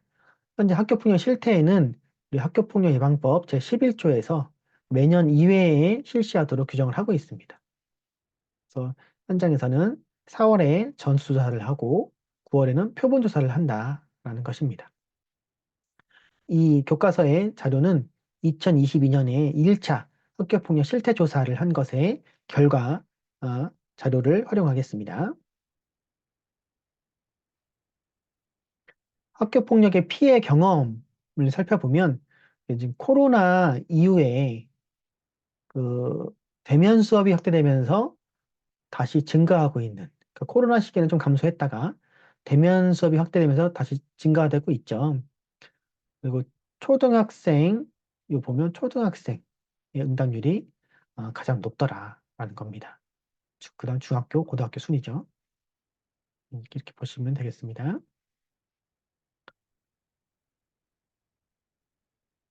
학교폭력 피해 경험을 살펴보면 이제 피해 유형을 보면 언어폭력이 가장 많고 다음으로 신체폭력, 집단 따돌림, 사이버폭력, 스토킹, 금품갈취, 강요, 성폭력 순으로 나타나고 있습니다. 언어폭력과 집단 따돌림, 사이버폭력, 성폭력 등은 학년이 올라갈수록 높아지는 경향이 있고요. 집단 따돌림 같은 경우는 중1과 고1 때 높게 나옵니다. 그러니까 새롭게 넘어간 출신학교 간의 텃세 등의 그런 어떤 집단 무리 이런 영향이 있을 것이라고 추정을 하고 있죠. 사이버 폭력 같은 경우는 중3, 고3을 제외하고는 학년이 올라갈수록 지속적으로 높아지는 경향이 나옵니다.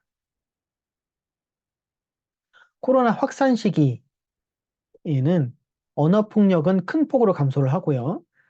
집단 따돌림만 증가하는 것으로 나타났습니다. 아무래도 마스크 쓰고 서로 격리하고 거리를 두고 사회적 거리를 두고 하다 보니까 그런 측면이 나왔을 것 같은데 사회적 거리를 두는 그런 부분에서 집단 따돌림은 더 원활하게 진행될 수 있었다라는 조건으로 그렇게 해석이 될 수 있습니다. 코로나 소강 시기에는 신체 폭력과 강요가 이전에 비해서 증가되고 있는 것으로 나타났습니다. 이전이라고 하면 2018년이 기준이 되겠죠? 피해 장소를 살펴보면 학교 안이 61.8%, 학교 밖이 34.3%로 나타나고요. 초등학교 같은 경우에는 교실 안, 복도 계단, 놀이터 순인데 중학교, 고등학교는 교실 안, 복도 계단은 같고 사이버 공간 순으로 나타나서 사이버 공간이 많이 증가했다라는 것을 알 수 있겠습니다. 가해 경험을 조사해 보면 이런 가해 응답률 또한 피해 응답률과 유사하게 그 코로나 발생한 시기에 잠깐 감소했다가 다시 이후에 상승하는 추세로 나타났죠. 가해 경험을 유형별로 보면 언어 폭력이 가장 많았고 신체 폭력, 집단 따돌림, 사이버 폭력 순으로 나타났고요. 이제 초 초등학생, 중학생, 고등학생으로 구분해봤을 때 모두 언어 폭력이 가장 높은 비율로 나오고 있고요. 그중에 이제 초등학생들이 더 높죠. 초중고 중에서 초등학생이 언어 폭력이 가장 높고 집단 따돌림 같은 경우는 고등학생 때, 스토킹도 초등학생, 신체 폭력, 사이버 폭력 같은 경우는 중학교 때 더 높고 금품갈취, 성폭력, 강요 등은 또 고등학교 때 높게 더 나오는 상대적으로 비교를 했었을 때 그런 식으로 나타납니다.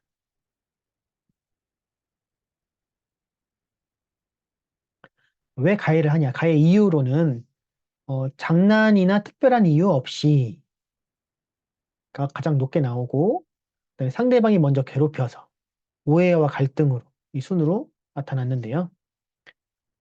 초중고로 나눴을 때도 보면 이 장난이나 특별한 이유 없이가 가장 높게 나오고 있죠. 그리고 고등학교 같은 경우는 3순위가 나머지는 여기 보면 초등학교는 2순위가 상대방이 먼저 괴롭혀서 오해와 갈등 순이고 중학교는 그 반대 순이고 고등학교 때는 오해와 갈등이 2순위, 3순위로 상대방의 행동이 마음에 안 들어서까지 이렇게 나오고 있습니다.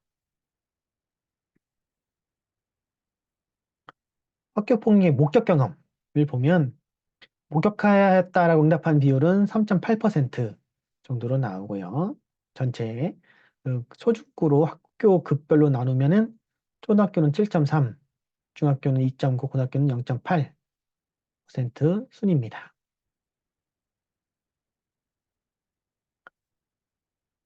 연도별 목격 경험도 살펴보면 피해 경험, 가해 경험 유사하게 나오겠죠. 코로나19 확산 이후에 감소하다가 이후 증가하는 형태로 이후 증가하더라라는 것입니다.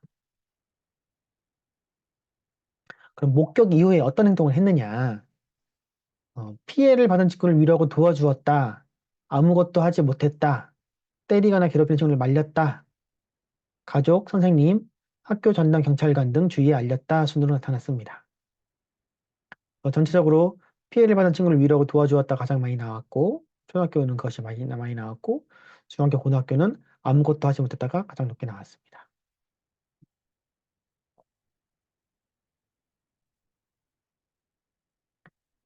학교 폭력의 대책으로 어, 보면은 이런 이제 현재 학교 폭력에 대한 대응이 2004년에 제정된 학교 폭력 예방법이 제정된 이후 교육부가 주관부처가 돼서 관련부 협동으로 5년마다 기본계획을 수립해서 실행을 하고 있어요. 4차 기본계획이 2020년부터 2024년까지고 2025년부터 2029년까지가 이제 5차 기본계획으로 보시면 되겠습니다. 그 외에 학교폭력 관련 이슈가 발생하면 그때마다 이제 다양한 대책들이 또 쏟아져 나오고 있습니다. 그래서 이렇게 다양한 사례들이 있었고, 또 2023년 2월에는 고위공직자 후보자의 자녀 학교폭력이 보도가 됐고요. 그래서 결국 후보가 사퇴하게 됐죠. 그 이후에 2023년 4월 12일 학교폭력 근절 종합 대책이 발표됩니다. 그 주요 내용들을 보면 학교폭력 조치 기록의 보존 기간을 기존의 2년에서 4년으로 연장. 2년만 하면 고1 때 발생한 게 고3 때 사라지잖아요. 그래서 4년으로 연장해 버린 겁니다. 그래서 수시, 정시 모두 전형에 반영이 될 수 있도록 하는 부분이었고요. 이런 조치 기록을 삭제하려면 반드시 피해자 등의 동의를 받아야 된다는 점. 피해자 등의 동의받는 부분도 가해자 입장에서는 어려운 부분이 생기겠죠. 피해 학생을 보호하기 위해 가해와 피해 학생 즉시 분리 기간을 기존의 3일에서 7일로 연장했고요. 학교장 권한 확대로 가해 학생에 대한 긴급 조치로서 학급 교체를 할 수 있고, 사안 발생 시 가해 학생에 대한 피해 학생 및 신고자에 대한 접촉 금지를 의무화. 추가적인 가해를 막아야겠죠. 피해 학생 요청 시에는 학교장은 가해 학생을 출석 정지하거나 학급 교체를 할 수 있도록 가능하게 하였습니다. 또 학교 폭력에는 각종 1호부터 막 이런 그 처분들이 있어요. 숫자에 대한 처분들이 있어서 그 어느 정도 수준 이상의 처분일 때 이게 적용되는 겁니다.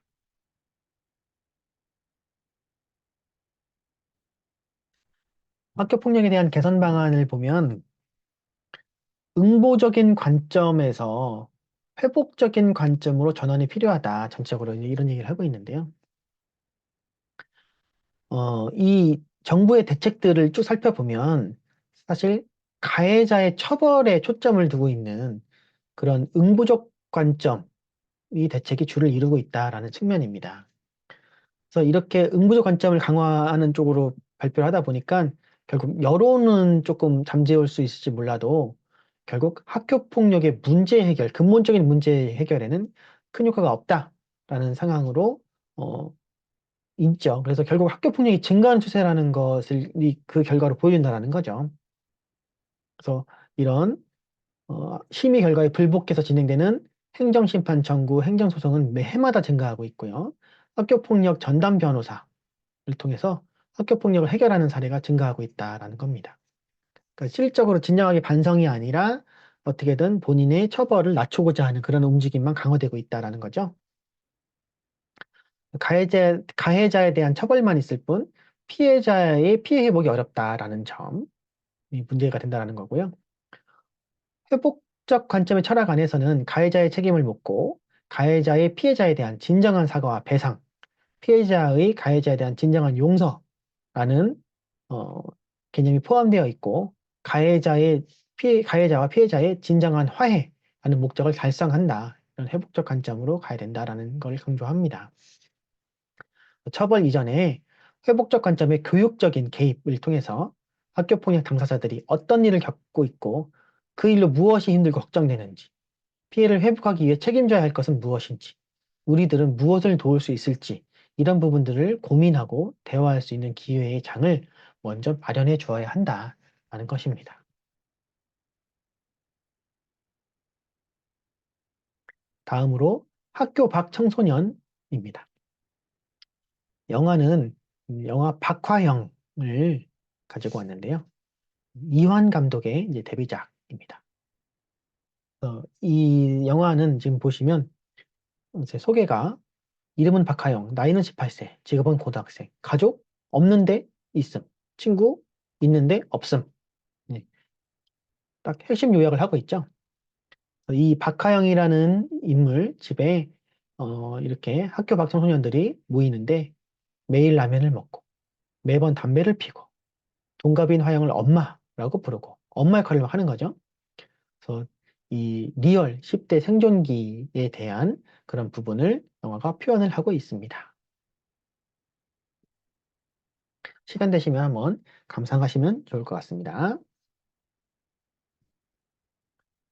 자, 그럼 학교 밖 청소년이라는 것이 무엇이냐? 학교 밖 청소년 지원에 관한 법률 제2조에 나와 있는데요. 학교 밖 청소년이란 9세에서 24세 청소년 중에 국가가 규정한 교과 과정을 가르치는 정규 학교에 다니지 않는 모든 청소년을 의미한다라고 보시면 되겠습니다.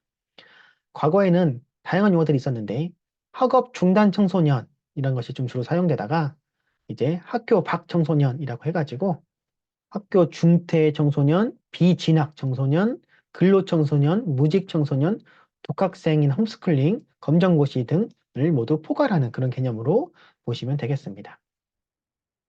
이 배경을 보면 학교 밖 청소년의 수는 해마다 증가하고 있는 추세고요. 문제는 그것을 자발적으로 선택하는 게 아니라 외부적 요인에 의해서 선택할 수밖에 없는 청소년이 많다라는 것이 문제라는 거고요. 실제 학교를 그만둔 이후에 청소년의 삶이 매우 열악한 것이 대부분이라는 거죠. 다른 삶을 살 수 있도록 돕는 사회적인 자원도 부족한 실정입니다. 학교 밖 청소년의 유형을 살펴보면 능동형, 도피형, 불가피형으로 나눌 수 있는데요.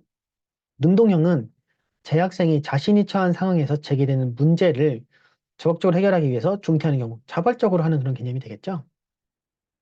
도피형은 학교에서 개인의 내적, 외적 문제로 학교를 탈출하기 위해 뚜렷한 대안 없이 학교를 그만두는 경우, 회피, 도피하는 그런 개념이겠죠.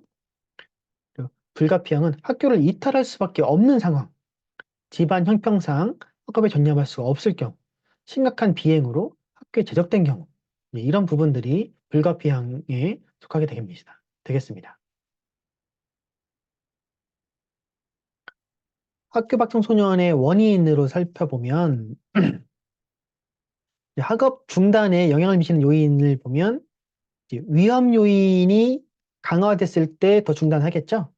그리고 보호 요인이 낮을 때 더 학업 중단을 할 것입니다. 그리고 이 부분은 학업 중단 이후에 적응에 영향을 미치는 요인을 어, 분석해 놓은 것입니다.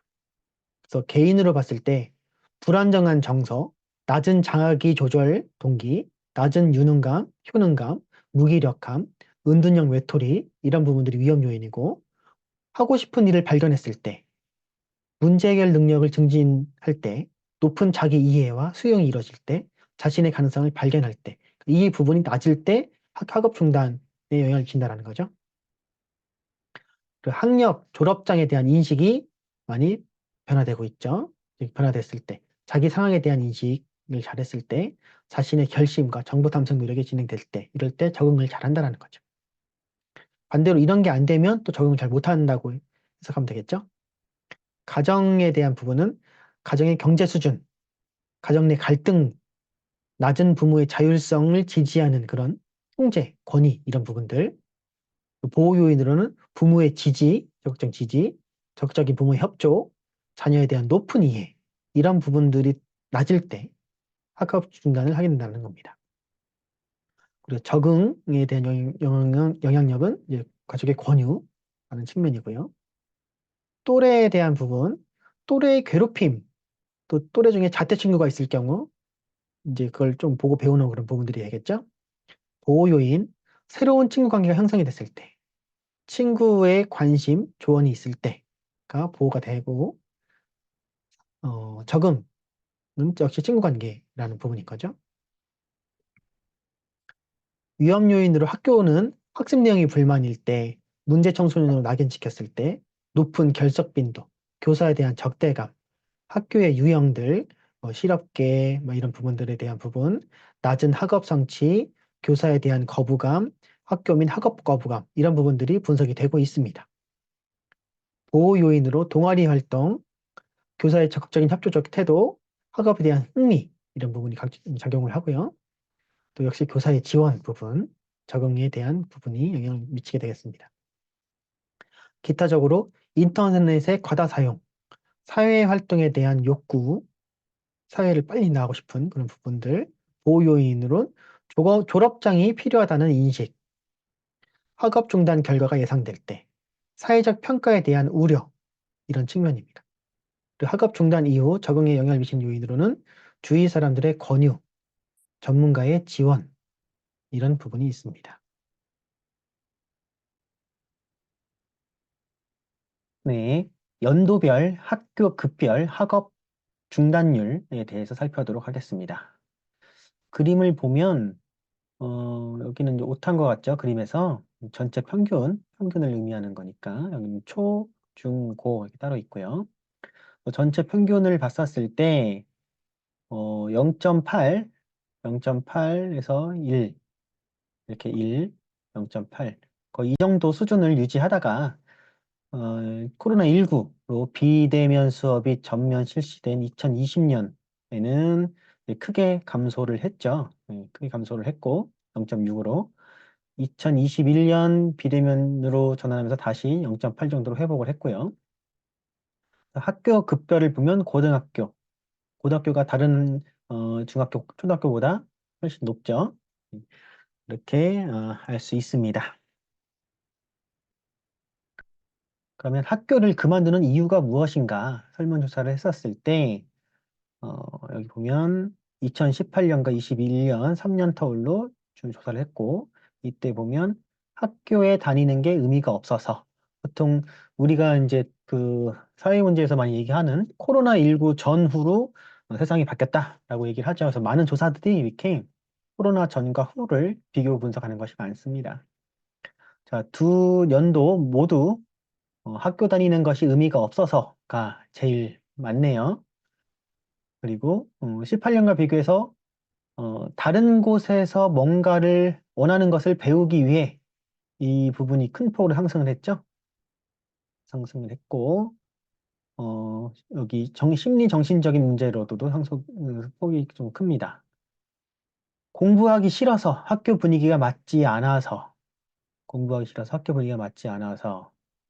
학교 친구와의 문제 이런 이제 비율들은 감소를 했어요. 그렇죠? 감소를 이렇게 하고 있습니다.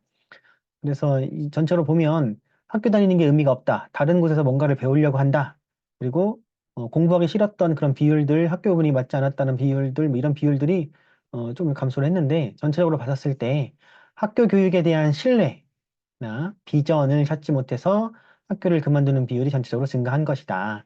이렇게 해석을 하고 있습니다. 학교를 그만둘 당시 부모님의 지원 및 태도를 보면 어, 이 부모님의 정서적, 경제적 지원을 받았다고 인식하는 정도는 이전 조사들보다 증가한 것으로 나오죠. 지금 여기 보면 정서적, 경제적 부모의 지원 전체 부분을 보면 이전에 이 정도 2.8, 2.93 이렇게 하다가 3점대로 올라왔으니까 조금 더 증가를 한 부분이고요. 그러니까 이런 부분들은 이제 아무래도 학업 중단에 대한 부모의 인식이 조금 더 좋아졌다. 긍정적으로 변환됐다라고 추정할 수가 있겠습니다. 그리고 부모들에 대한 부분, 방임이나 학대 부분도 이제 더 감소했죠. 네, 이렇게 보시면 예전에 비해서 학교를 그만둘 당시 계획적인 부분은 관계 기관을 이용하는 청소년은 대안학교 진학, 대학 진학 준비, 알겠죠? 에 관한 계획을 가지고 있었다고 응답한 비율이 더 높습니다. 그렇죠? 관계기관 이용하는 청소년 그리고 보관찰소 및 소년원의 청소년은 시간제 근로 보면은 여기 시간제 근로나 아르바이트 그리고 취업 경제활동 부분이 더 높죠. 예, 이런 비교를 알 수가 있습니다. 학교를 그만둔 것에 대한 후회 여부를 조사했을 경우에는 후회한 적이 있다라는 것은 해마다 감소를 하고 있어요.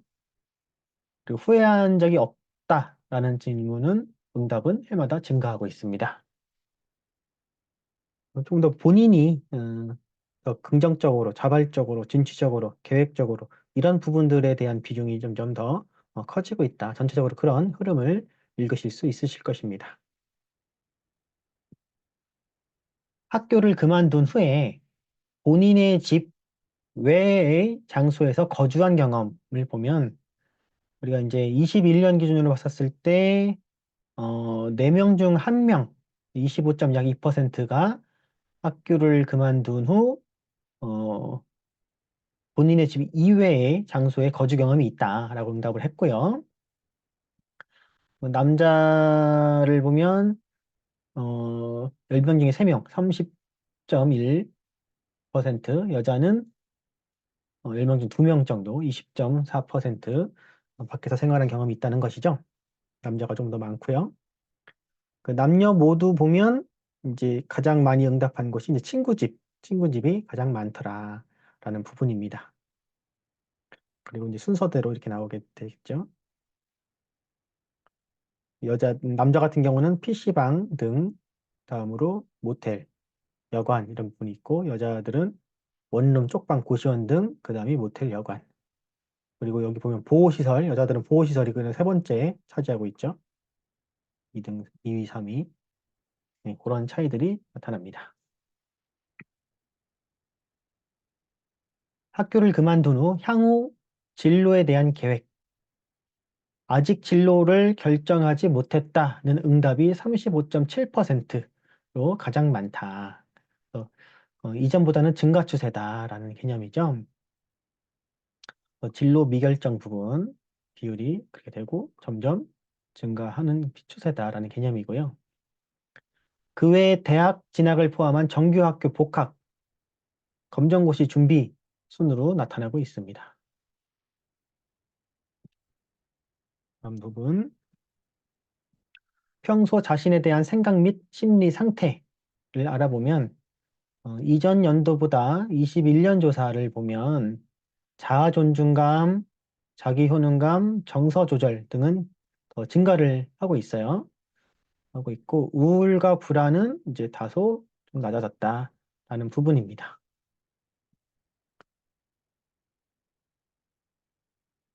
학교방 청소년의 지원 실태에서 살펴보면 우리가 이제 학교방 청소년 지원에 관한 법률 이게 2014년에 제정되면서 서비스 지원이 본격화가 되었는데요. 여성가족부 산하 전국 201개 2023년 8월 기준입니다. 학교방 청소년 지원센터, 꿈드림 센터를 중심으로 지원이 이루어지고 있죠. 꿈드림 센터의 서비스 대상은 9에서 24세 학교방 청소년이고 초중학교 3개월 이상 결석 및 취학 의무를 유예한 청소년, 고등학교 미진학 청소년, 고등학교 재적, 퇴학 처분을 받거나 자퇴한 청소년들이 그 대상이 되고 있습니다. 학교 밖 청소년 지원센터 서비스 내용을 살펴보면 상담 지원, 교육 지원, 직업 체험 및 직업 교육 훈련 지원, 자립 지원, 건강 검진, 기타 서비스로 구분하고 있습니다. 학교 밖 청소년이 본인의 심리, 진로, 가족관계, 친구관계 등에 대해서 상담을 받고 있고 여기 학업 동기 강화라든지 검정고시, 대학 입시 지원 이런 그런 부분들, 또 복교 지원, 교육 지원 부분이고요. 직업 탐색 체험 프로그램, 역량 강화 프로그램, 지역훈련 연계 지원 이런 부분들도 진행하고 있고요. 자기계발 프로그램 지원, 청소년 근로 권익 보호, 경제적으로 어려운 학교 밖 청소년을 지원하고 기초 소양 교육을 제공하는 그런 내용도 있고요. 건강검진으로는 10대의 특성에 맞춘 건강검진 서비스를 제공하고 체력 관리라든지 건강생활관리 지원 등을 하고 있습니다. 기타로 지역 특성화 프로그램을 또 운영을 하고 있습니다. 그럼 개선 방안입니다. 학교 밖 청소년에 대한 지원은 시혜가 아니라 권리에 입각해야 하며 소비가 아니라 투자 개념으로 전환되어야 한다. 기본 정책 방향이 이렇게 돼야 되겠죠. 그래서 청소년 욕구에 기초를 해야 되고 청소년의 자율성을 최대한 존중하는 방향으로 진행되어야 할 것입니다. 단순한 학업 유지나 일자리 제공이 아니라 복지, 노동, 교육, 여가 등 통합적인 지원이 필요할 것입니다. 사회가 필요로 하는 사회 구성원으로서 자신의 존재를 확인할 수 있는 다양한 활동에 참여함으로써 다양한 노동관과 직업관을 형성하는 기회가 제공되어야 합니다. 평생교육의 주된 대상으로 학교 밖 청소년이 강조되어야 하며 평생교육 기간에 학교 밖 청소년에 맞는 다양한 교육과정 개설 및 부가적인 지원이 확대되어야 할 것입니다. 그리고 학교 밖 청소년 지원 기관들과 평생교육 기관과의 연계가 강화되어야 할 것입니다. 네, 이상으로 챕터 6과 7에 해당되는 아동, 청소년 문제와 사회복지에 대해서 살펴보았습니다.